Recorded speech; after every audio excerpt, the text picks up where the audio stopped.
Si la voiture est un espace clos, est-ce un lieu de drague? Fait-il peur aux dames qui font du covoiturage? Je suis sûr que sur cette question, comme sur bien d'autres encore, Patrick Lotard a un avis. Salut Patrick. J'ai un avis pour tout, moi. Bon, dans ce que je disais, pourquoi les femmes, on va pas. Moi, j'aimerais bien que, en fait, il n'y ait que des femmes qui me prennent si je fais du covoiturage. Ouais, bon ça on verra ça plus tard.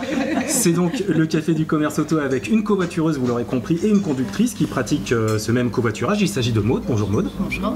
Et merci d'être avec nous là dans le café du commerce auto. Alors toi tu possèdes ta voiture depuis 1 an et depuis tu fais du covoiturage en tant que conductrice, mais en fait ça fait beaucoup plus de temps que ça que tu pratiques le covoiturage comme à l'époque où on l'appelait autostop, c'est ça? Tout à fait. T'as commencé à quel âge? À 15 ans. À 15 ans? T'as peur de rien en fait? Non. Bon. Et notre covoitureuse s'appelle Blanca. Bonjour Blanca. Bonjour. À quand remonte la première fois où tu as fait du covoiturage? À 6 ans à peu près. Il y a 6 ans, ouais. C'était pour faire quel type de trajet? C'était un Paris-Lyon. Ça s'était bien passé? Ça s'est très bien passé. Rien à signaler. Rien à signaler. Bon, on va essayer de raconter des trucs où il y aura des choses à signaler. Bon, toi, tu es inscrite donc sur Blablacar. Oui, tout à fait. Est-ce que tu as activé la fonction entre filles exclusivement? Pas du tout. Pas du tout? Non. Pourquoi?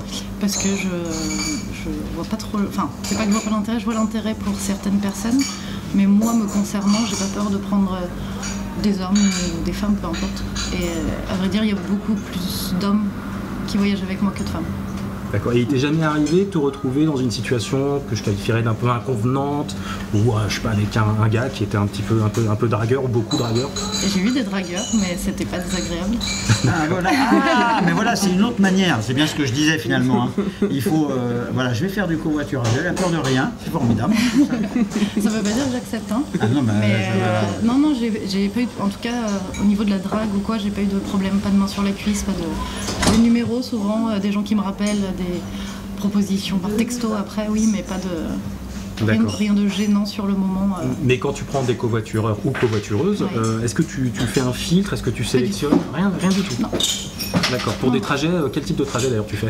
Je fais beaucoup de longs trajets, enfin si on peut dire long, beaucoup de Angers-Lille, Lille-Paris, Paris-Bordeaux. Ouais. En fait, dès que je me déplace pour plus de 20 km, je fais du covoiturage. Oui, du covoiturage, trajet long, enfin, ouais. Ce qui est un peu justement l'essence de Blablacar. Toi, Blanca, est-ce que tu as eu une occasion particulière dans tes expériences de covoiturage où, je sais pas, tu t'es retrouvé un petit peu, peut-être pas en flip, mais à te demander bon, si tu avais bien fait de prendre ce covoiturage-là? Écoute, c'était le dernier, il y a 1 an, et c'était un trajet Nîmes-Paris. Il fallait que je déplace un vélo, que je ramène un vélo à Paris. Donc voilà, la seule option c'était le train, c'était pas possible. Ah, si, il y avait une autre option, c'est de faire Nîmes-Paris avec son vélo. Il fallait faire ça. Pour le Tour de France, ça sera une prochaine fois. Ouais, c'est voilà. bon, l'année prochaine on verra. L'année prochaine, je alors, une super aventure alors. Oui, c'était drôle parce que voilà, l'option que j'ai trouvée c'était le covoiturage. Et quelqu'un qui prenne mon vélo, j'ai trouvé sur un site, c'était quelqu'un qui était en voiture utilitaire. Donc ça voulait dire qu'il y avait ce monsieur-là et moi dans la voiture. Oui, il y a 2 places ou 3 au maximum à l'heure. Mais je disais que le vélo, la SNCF n'a pas... Non, la SNCF n'a pas voulu parce qu'en TGV on ne peut pas. Alors donc, ça veut dire que finalement c'est la seule alternative, c'était cette solution-là. Un TER. Donc il fallait que je passe par Toulouse et qu'après je fasse un train de nuit Toulouse-Paris et c'était trop long. Et après vous étiez pour le départ du Tour de France. Voilà. Donc on revient au trajet Nîmes-Paris avec l'utilitaire. Donc tu fais au départ de Nîmes, oui. Tout le trajet uniquement avec le conducteur. Ce jeune homme. Donc. Exactement, qui avait peut-être une 30aine d'années, pas plus. Ouais. Et voilà, moi au début, même pour réserver, je demandais à ma soeur et à mes amis, est-ce que je fais bien? Est-ce que c'est pas une mauvaise idée? Tu t'es renseigné avant? Bah oui, parce que c'est un peu un scénario bizarre. Alors, il y avait le scénario bizarre d'être toute seule avec un jeune garçon dans une camionnette vide où il n'y avait qu'un vélo. Justement, je veux dire, où il y avait beaucoup d'espace derrière. Ça a dit jeune le garçon, non? Si elle a dit 30 ans. 30 ans. 30 ans un peu. Non, mais peut-être que pour Maud, 30 ans, en c'est fait, pas ça aurait été moi, elle aurait peut-être dit au zéro risque. C'est moi. Tiens, justement, on va faire une petite pause avec Maud. Est-ce que tu as eu l'impression, une fois, d'embarquer quelqu'un, je sais pas, un petit peu dans un état un petit peu second, surexcité? J'ai emmené des gens bizarres. Ouais. J'ai emmené des gens qui ouvraient des bières qui parlaient pas un mot de français et qui se sont fait un apéro derrière, tranquille. tranquille. Ouais. Et du coup, tu réagis comment quand t'es au bout? D'allumer un pétard. Ouais, ok, pourquoi pas. Enfin, c'est interdit par la loi, mais bon. Justement, c'est pour ça. Ouais. J'étais pas hyper à l'aise.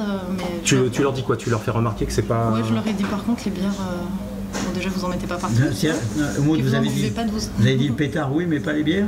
Non, je leur ai dit, écoutez, les bières, ok, d'accord, une, mais si c'est pour être sous à la fin du trajet, ça m'intéresse pas. D'accord, mais alors c'est marrant, c'est qu'une petite jeune femme frêle comme vous, avec de gros balaises et plein de bières derrière, ils sont calmés tout seuls, ils ont fait quoi? Ils respectent en général. Ils respectent. Ça veut dire que les gens, ils ont compris que vous étiez gentil, mais on ne pouvait pas faire n'importe quoi. C'est marrant parce que c'est exactement ce qu'on retrouve dans mes commentaires, parce que ça m'est déjà arrivé de tomber sur quelqu'un de vraiment pas respectueux, mais de l'ensemble en fait, parce que pour moi c'est une démarche. Et si les gens vont pas dans le sens de la démarche, quel covoiturage, ça devient agréable, ça devient désagréable, mais pas que pour moi, pour tout le monde. Et je suis tombée sur quelqu'un comme ça qui était extrêmement désagréable, qui a gêné tout le monde. Et dans les commentaires, justement, ce qu'on dit, c'est Maud est très gentil, mais si vous l'embêtez, vous aurez à travailler. Ah oui, parce que ça veut dire aussi que dans le covoiturage, on juge le covoitureur, mais on juge aussi les covoiturés. Du coup, tout le monde se renseigne. Du coup, quand je vais me renseigner, je vais dire Maud, elle est sympa, je vais pouvoir me balader avec elle. Alors Blanca, arrivé à Paris donc avec ton vélo. Quelle note t'as mis? Qu'est-ce que t'as mis est-ce que t'as mis un commentaire justement à ton cher monsieur en utilitaire? Oui, j'ai vu qu'il était sympa, discret, mais... Discret? Ouais. Au final, c'est lui qui était plus... il était plus gêné. Ouais. Moi, au début, quand je suis montée dans cette voiture, je partageais avec ma soeur ma localisation GPS. C'est-à-dire qu'elle te traquait tout au long de... Et je lui disais, si jamais tu vois que ce gars-là fait un truc bizarre... Si pendant plus d'une demi-heure je bouge plus, c'est qu'il y a un souci. T'as appelé la police, je sais pas. Ah oui, non mais t'étais flippé en fait. Ben oui, j'avais peur. S'il m'arrivait quoi que ce soit, personne n'était au courant. C'est comme ça. Voilà. Donc, et après, pour lui, c'était le premier covoiturage de sa vie. Il voulait juste rentrer... se redéplacer à Paris avec ce véhicule-là qu'il avait loué, et voilà, il a trouvé sympa de prendre quelqu'un, et moi ça me rendait bien service. Donc finalement, il était plus gêné que moi, parce que bon, au bout d'un moment, on comprend qu'il est timide, il parle pas beaucoup, il sait pas si tutoyer, si vous voyez, s'il a le droit même de manger dans sa voiture parce qu'il est quand même gêné. Donc voilà. Finalement, ça n'a pas été un grand moment de plaisir parce que Paris-Nîmes, c'est 7 ou 8 heures en camionnette. C'était très bien. Vous n'êtes pas franchement marré, quoi. Non, mais c'était pas dangereux. Moi qui suis d'une génération bien avant, je faisais du stop. Donc je veux dire, on n'avait absolument pas peur. Parce que du coup, le stop, c'était pas cher, c'était gratuit. C'était ça aussi qui était amusant. Donc là, maintenant, c'est toujours gratuit le stop, mais on en fait moins, et on fait du covoiturage. Mais grosso modo, l'angoisse, elle existe, le plaisir, il existe. Finalement, pour rien au monde, vous n'arriériez. Ah non, ouais. Voilà. Donc ça veut dire que c'est une vraie... Ah oui, non, mais c'est vraiment... pour moi maintenant, c'est un ensemble. C'est-à-dire que ça me permet de limiter mes frais, de faire plus de kilomètres du coup, puis surtout de rencontrer des gens, et voilà. D'ailleurs, t'as économisé 2500 €. À peu près, ouais. Ah, un petit peu plus maintenant, du coup. Oui, et Blanca, toi, tu as fait déjà de l'autostop ou pas? Non. C'est jamais arrivé? Et tu vas en faire ou... Non. Sauf si elle prévient sa sœur avec les vitrées, etc. Ou pour un Encore autre le vélo, covoiturage, non, mais le covoiturage, tu pourras en finalement, refaire. maintenant que j'y pense, c'est ne serait-ce que le fait de passer par une plateforme où les gens sont inscrits, ça rassurant. apporte déjà le fait d'être rassurant. Moi, quelqu'un dans la route que je connais pas, alors le stop, c'est encore peut-être accompagné. Moi j'ai une dernière question pour toi, Patrick. Tu laisserais ton épouse faire du covoiturage? D'abord, je laisse faire ce qu'elle a envie de faire, ça c'est déjà le premier point, donc c'est pas anti-féministe. Deuxièmement, non, ça ne me dérangerait pas. D'abord, je pense que c'est un petit bout de chou, elle saurait se défendre, je suis absolument certain. Et puis, je pense que finalement, j'ai quand même découvert à travers ce petit propos de Café du Commerce qu'il y avait une autre démarche que celle qui était une démarche économique, c'est aussi une démarche de rencontre, et que c'est un vrai vécu, ce que nous dit Maud, voire même ce qu'explique Blanca. C'est-à-dire que c'est un vrai vécu, un type timide, pas trop de dialogue, etc. C'est pas mal. Mais on pourrait raconter des aventures encore.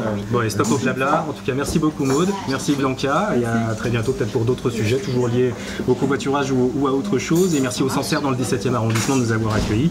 À la semaine prochaine pour un nouveau Café du Commerce Auto.